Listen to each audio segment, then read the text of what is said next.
That's great. Thanks, Brian. So, We okay. we may have some other people joining us just as we go through the session. Uh, Is did Gavin manage to get in? I think so. Can you hear me? Yes, great.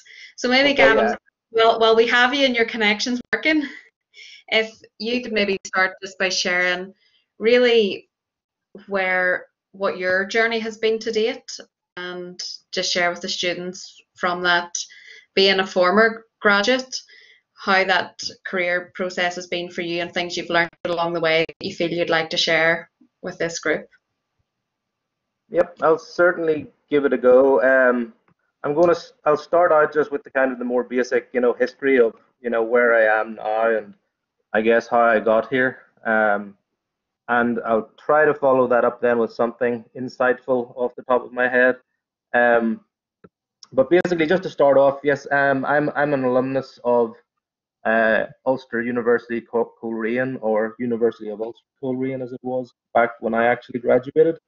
But my name's Gavin Oliver. I'm currently a lead bioinformatician in the Center for Individualized Medicine in Mayo Clinic in Rochester, Minnesota. Um, Mayo Clinic, it has 3 sites in the US, 3 main sites, one in Florida, one in Jacksonville also. In total, they employ around 50 or it's between 55 and 60,000 employees, I believe now. So it's a pretty big place. It's around 130 years old at this point. Um, and interestingly, it actually came about. I mean, Rochester now is a city of maybe 150,000 people, but it was just a little farm town in the middle of nowhere. And basically, a tornado wiped the place out.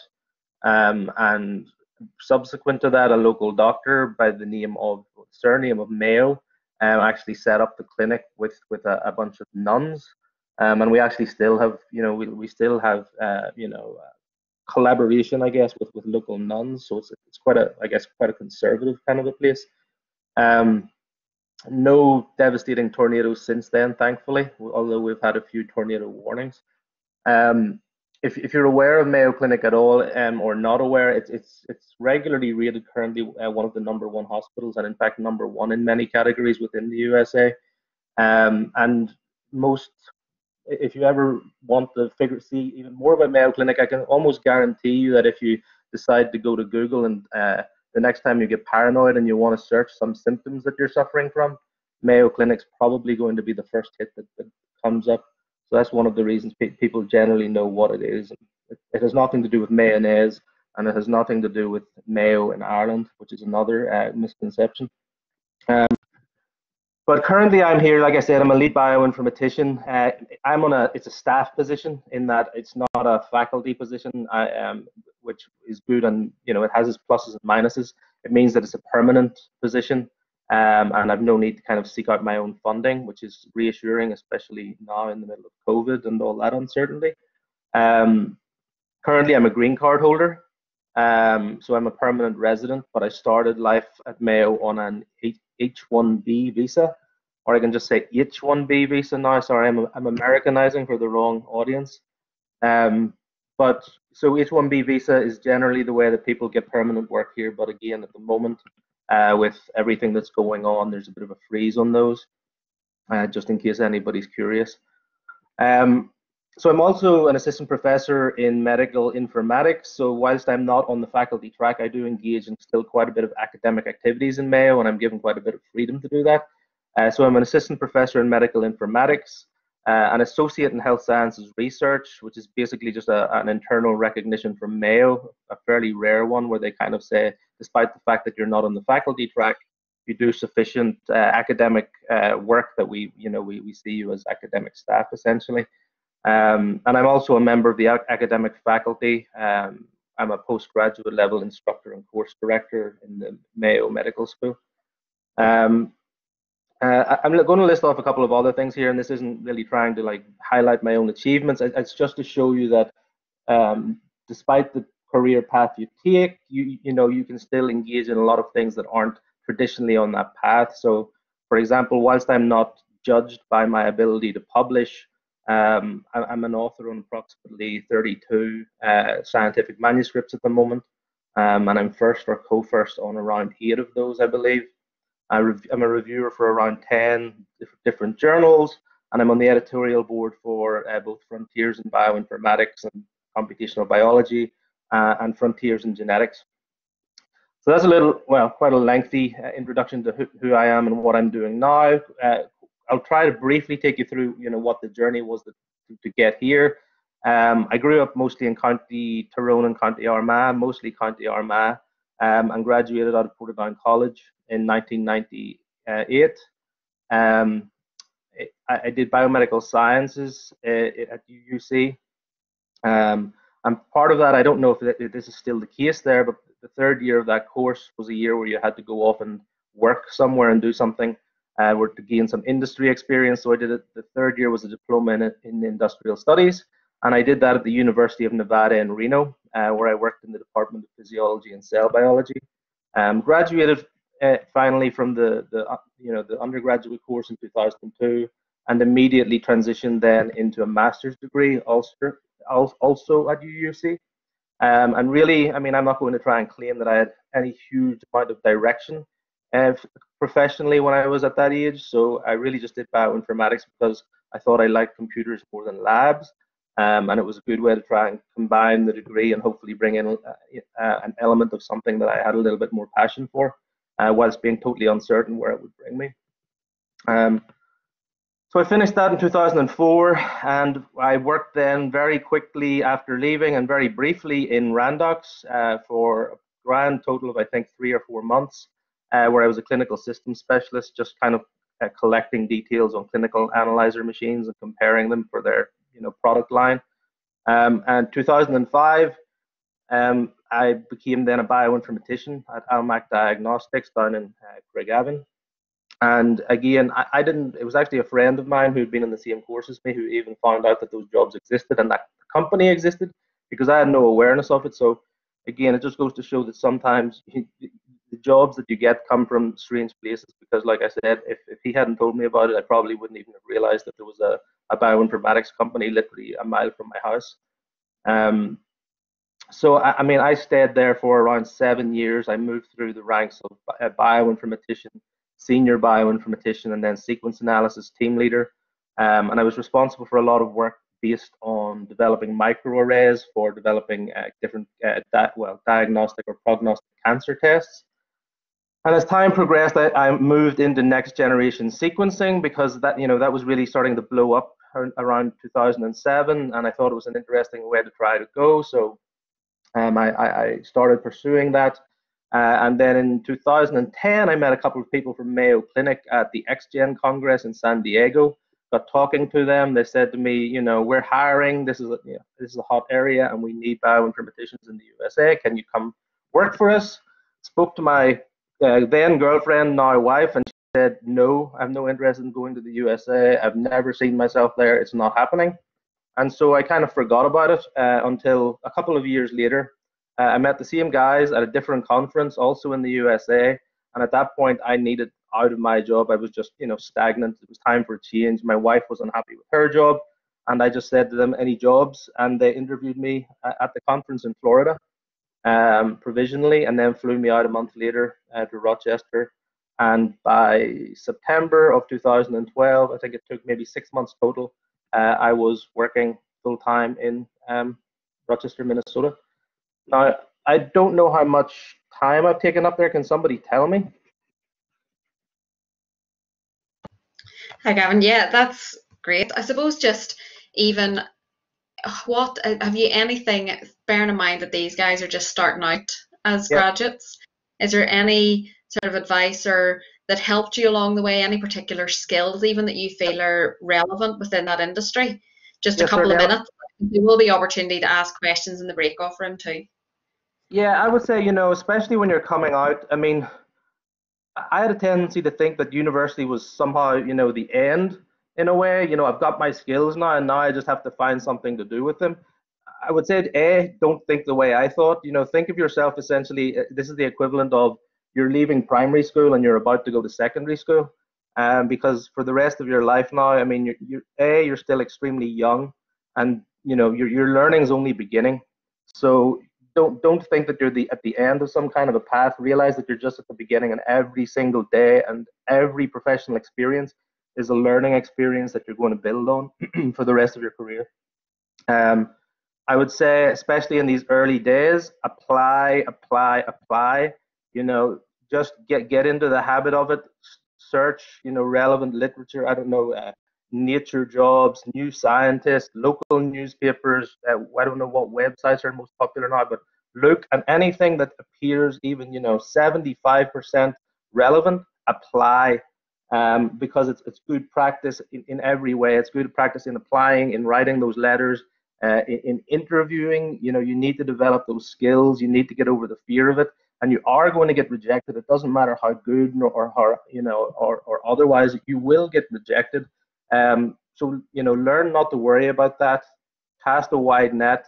You could have the best CV in the world and the best exam marks in the world, and you're just not going to be the person that a given company is looking for, no matter how good a fit you think you might be.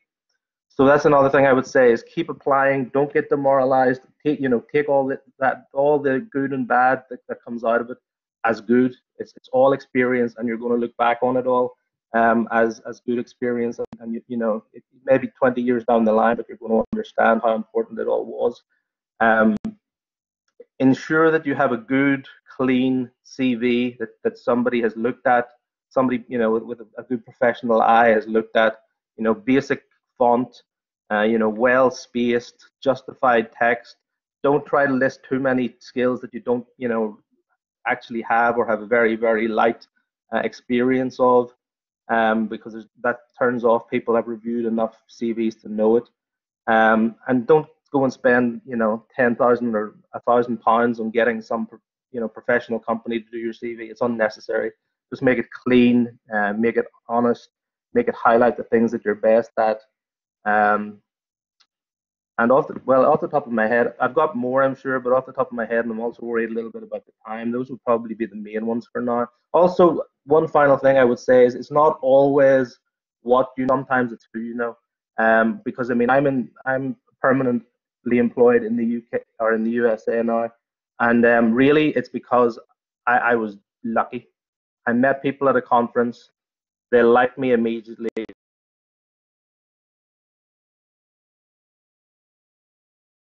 Network, make the most of the opportunities you get to professionally network at conferences and otherwise, and always be making new connections and always stay in contact with these people, through LinkedIn or Facebook or whatever way you want to do it. Because but building up these connections and building up that network throughout your career will also be very beneficial at some point. That's brilliant. Thank you very much for that. And as we say, there will be opportunities to ask Gavin any questions after. But just in the interest of time, if we maybe move on now to Adam White from Randox. So welcome, Adam.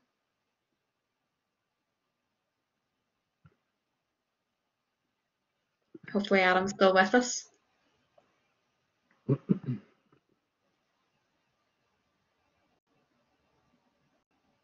Amy, are you still here? Hi, can you hear me okay? Hi, yes, I can. Yeah. We'll maybe move on to you, Amy. Adam's maybe having, I know he had some issues as well. It's one of those days. Adam. Adam has been muted. We have muted Adam. I'm going to blame Brian for that one. Yeah, that was me. Yeah, Adam, you should be able. The microphone should be there for you to unmute yourself. Perfect. Yeah, no, it's up to yourself. I can go now, or I can wait. It's up to yourself. Go for it, Adam. That's great. Okay. Go for it, and then we'll speak to Amy after. Thanks, Amy. Great. Firstly, everyone, good afternoon, and thank you for this opportunity to speak to you all. It's not something I ever take lightly, being able to address some hopefully potential future employees for ourselves here at Randox Laboratories.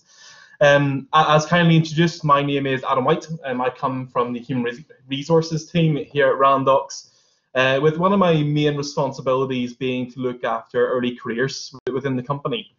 For the likes of yourselves throughout your education, you probably have maybe seen me in class from time to time, focusing whether that be on the likes of some of our early summer internships or our placement programs. And now what I'm hoping to address with you more so are graduate level positions, people hoping to come into the company and grow with us during what is a unique, but in some ways a strangely exciting time for us in the diagnostics industry. In terms of what I want to cover, again, firstly and foremostly, I'm happy to admit I'm not a scientist. So I really want to focus on really what we look for when I'm employing scientists into the company. But more so, I just want to give you a good awareness of what we do here at Randox. Being a sponsor of Ulster University, you've probably seen our logo around probably every day you're in, but there's often misconceptions about what we do here. The first one being that people think we're a pharmaceutical company, which we're not. We focus primarily on, firstly, clinical diagnostics, but actually now I've branched into more so diagnostics and the likes of food testing and toxicology and lots of exciting areas that allow us to, I suppose, expand our initial vision of not just improving healthcare worldwide, but impacting people on a wider scale as well. In terms of what we do day to day, as I said, we are a clinical diagnostics company. We focus more so on the likes of the development of tests, whether that be for something as simple as glucose, right through to the other extent of our patented technology, which is biochip array technology. In terms of knowledge about that, it's probably been the last sort of 12 weeks when that's been more sort of widely publicized in the media, as in television, newspapers, because that is one of the main functionalities by which we test for coronavirus here at our site in Antrim. Randox currently are a core partner of the UK government in regards to coronavirus testing, not only in the development of the test kits themselves that are used at test sites as well as being sent to individual homes in GB, but also we are a main testing facility whereby the results of those tests are performed here and then delivered back then out to the end user. In terms of what we do outside of that, we do function, I suppose, day to day as a clinical diagnostics company. And whilst there's a big misconception that coronavirus is the main topic of interest at the minute, people are still getting sick with lots of other illnesses, and as such, our research and development teams need to keep progressing in the days ahead, not just while we focus on coronavirus. So the way Biochip array technology works, if you haven't heard of it previously, to put it sort of in its context, it is multi-analyte diagnostic testing. It allows us to test for multiple things from one sample. Where that is useful is in the likes of, I suppose, if you focus firstly on the medical field, instead of performing multiple tests for someone you may feel has diabetes or a general practitioner may feel has diabetes, we develop and sell diagnostic chips, usually about 11 mil by 11 mil, that allow us to then perform multiple different tests that our end user wants, rather than performing then multiple different tests at multiple different times. A time-consuming process. It's both costly and time-effective for us to develop what we call biochips, that allow us to test for, as I said, those multiple analytes from the one singular test. In terms of, I suppose, I want to get on to the more recruitment side of things, but in terms of what we do, and for the likes of yourselves, and I can see the courses you study range anywhere from the likes of, I've seen biology, biomedical sciences, and there are two, I suppose, core areas that your students, I suppose, come to us into. First being immunoassay development. And they are the teams that actually do the tests. So they work alongside our very early stage R&D practitioners who focus more so on the likes of biotechnology. And at your stage, you're focusing on the actual, you've got the antibodies and you're now developing the tests that allow you to develop what would be either a multiplex assay or sometimes the likes of even a simple ELISA type test. The other side where you potentially join the organization is more so on the likes of biomedical scientists route. The likes of the coronavirus testing labs that are up currently are filled with biomedical scientists, and some of you may have even got involved in that. And they essentially allow repeat testing for end users, similar to what you would have in the likes of an NHS laboratory. So much so that there would be quite a lot of transferable skills there as well. We would have a number of people enter into the private sector, maybe after some time with the NHS, and vice versa as well. So whether it's more so on the, I suppose, the research type side you're interested in, or you want to have a more hands-on type role, there are lots of possibilities here for you at Randox. My role, as I mentioned, is more so about early careers and developing programs that interest students and grow, I suppose, the capabilities of the student while they're with us. One of the main reasons as a company people are interested in what we do and why they join us is due to our growth of not just the company, but the individuals themselves. How that works is the likes of our graduate program is a main feeder route, as well as our placement program and summer internships for people coming into the organization to start off their career. But actually, even long term, we very rarely bring in very experienced scientists into the organization due to the growth we see of our entry-level scientists and how we can promote them throughout the organization. The likes of our senior management team is made up of a variety of graduates who joined us a number of years ago now, placement students, as well as those who joined us as graduates with very limited experience. But actually, by joining us on our programs, they gain a set of skills, allow us then to promote students internally. Some have seen growth from the likes of a graduate level position to team leader, manager level within the likes of 1.5 to 2 years. Purely based on the skills they bring, the skills they learn, and then how they apply those in the workplace. As well as that, I wouldn't be doing my job right if I didn't tell you that there are also positions for you outside of the bench. The likes of number of students join us more so in the likes of business type positions where they have the ability to travel the world, visiting laboratories, performing the likes of customer relationship manager type roles. Whilst our products are used globally in around 145 countries, we still like people on the ground traveling when they can, and that is to our customers, explaining to them the benefits of our products, and I suppose likewise giving them an understanding that you with a scientific background are able to maybe communicate better with them than maybe someone with the likes of a business background. As well as that, we also have positions in the likes of our environmental teams, quality assurance, regulatory affairs, as well as more so in the likes of technical support type functions where you're assisting the end users day to day when they use our materials. I suppose from our perspective, when we're looking to bring students into the business, we take on average between, in all our early careers programs, between sort of 300 to 400 students a year into the organization. And as I mentioned, that varies, whether that be through the likes of a placement position, summer intern or graduate. Something we're very clear on here at Randox as well is we don't want people to get too tied down on the degree title either. And again, Gavin alluded to this earlier as well, whereby you're at the very start of your career. Just because you've studied for 3 years and you've only focused on a certain area, or you might only have a couple of areas of interest currently, that doesn't mean that's where you have to stick.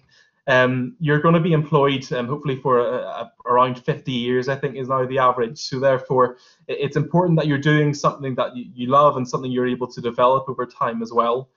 For instance, we have an example of we have chemical engineers who now work as R&D scientists, and we have people with PhDs in chemistry who now work as engineering project managers. Randox are very keen on growing your skill set into something that you admire and something that you see long term. And for us, that allows us to keep our retention of staff.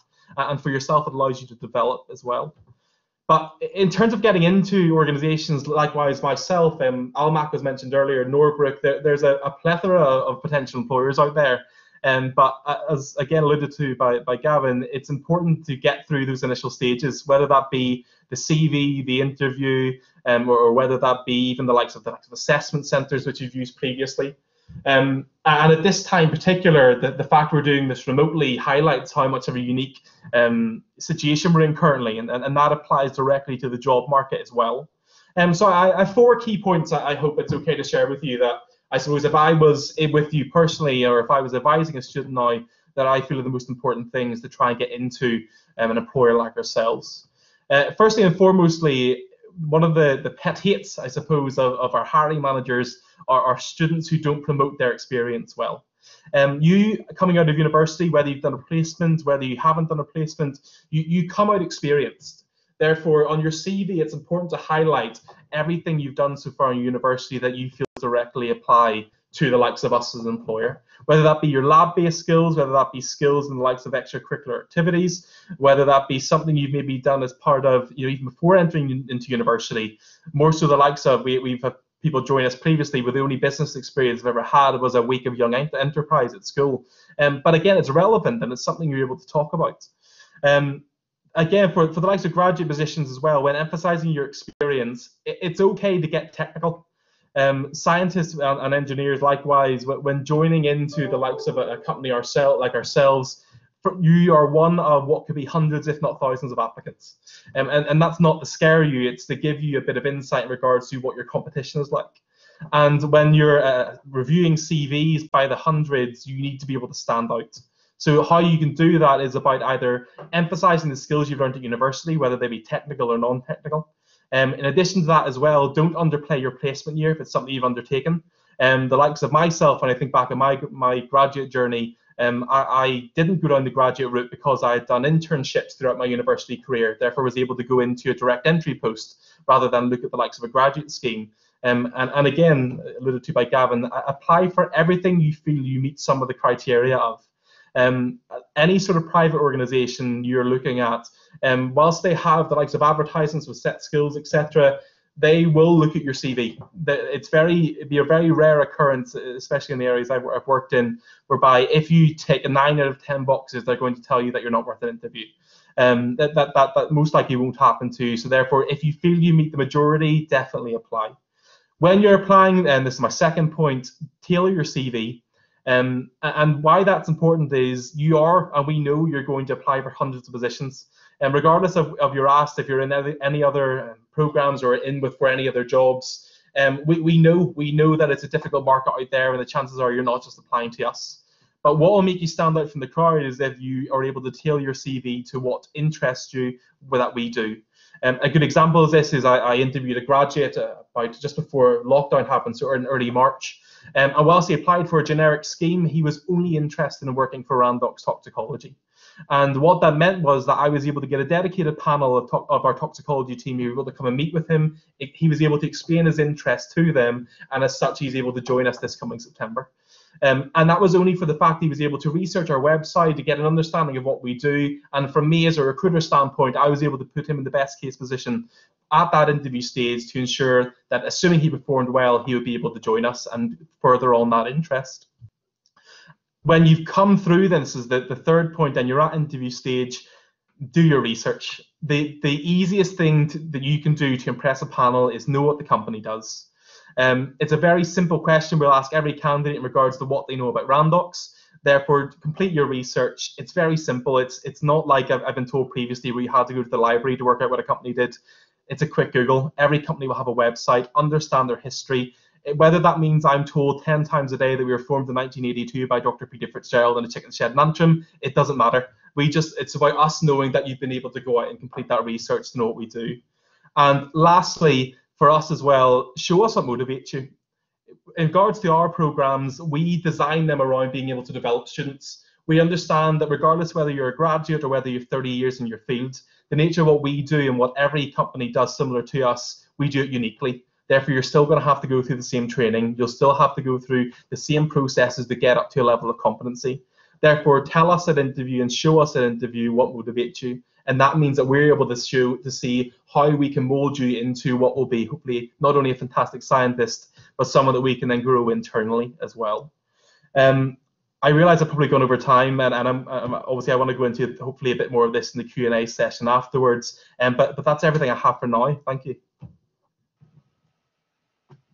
Thanks very much, Adam. Some useful tips there in terms of application and setting yourself off in the best foot whenever you're applying. Now we'll just move over to Amy. So Hi. hopefully Amy is still great. Amy's still with us. So I just have a couple of questions. Amy, if you just first of all tell us what stage you're at. So hello, my name's Amy Coulter-Parkhill, and I just graduated last year with Biomedical Science, and I'm just in my first year of my PhD now. Brilliant, Amy. And can you tell us, why did you choose academia instead of going into industry? I suppose I was quite lucky in the sense that I knew in my first year of university that I just really enjoyed being in that setting. I've always wanted to progress on and hopefully become a lecturer. I enjoy reading papers, and I just enjoy the prospect of adding to science research and just taking a more novel approach to sort of science, I suppose, was kind of what I really enjoyed doing. So industry I don't want to say it never appealed to me, but it just wasn't something that I really wanted to do. Okay. And did you always know that you were going to do a PhD? So I knew I always wanted to do a PhD, but I didn't think I'd be doing it now. Obviously, I just graduated last year, so all of last year I was applying for masters. And again, as mentioned previously, networking is very good because I went to the lab to ask about an MRes that they were offering in diabetes, and I just so happened to get an email that day saying that they were also interviewing for PhDs. So I was just getting the sense that I applied for that, and now I'm doing it. It wasn't necessarily planned, but here we are. Very yeah, good. The benefits of networking. exactly. What do you reckon? So from moving from being an undergraduate to moving into completing a PhD, have you found that there's been a large jump between the Yeah. two? Yes, there has been a large jump, if I'm being honest with everybody. You do have to be a lot more independent. You also have to learn not to doubt yourself and just accept the fact that things are going to go wrong. I know when you're doing your lab work in your undergrad, everything goes right. You know exactly what's going to happen. But with this, the amount of things that have went wrong. But I suppose that's the whole thing with doing a PhD is like when something does go wrong, you have to look for alternative methods to get the results that you want. But again, you have supervisors there that are going to guide you. Obviously, my supervisors are aware that I have a master's, so they will try and give you as much help as because they don't want to see you fail, basically. But if you're enthusiastic about your project and you're passionate about doing a PhD, I don't see why anyone wouldn't be able to do it, really. Thank you. And then thinking back to the interview stage, are there what type of questions? So somebody's thinking of going down this route. What was the interview process like? What kind of questions did they ask you? So I would definitely recommend just knowing yourself why you want to do a PhD. I know that's probably a standard question, but just think, is this something that you want to do? You need to be willing to say why you'd be willing to make the commitment for it. I would definitely say as well, if you know what subject you want to specialise in, for example, my PhD is in diabetes, so you'll find, especially under your supervisor's name, there's loads of papers and you can see the type of animal models that they're using, the typical lab techniques that they use, and you'll be able to say that in the interview that this is the plan for the next 3 years. And I always find that that would help.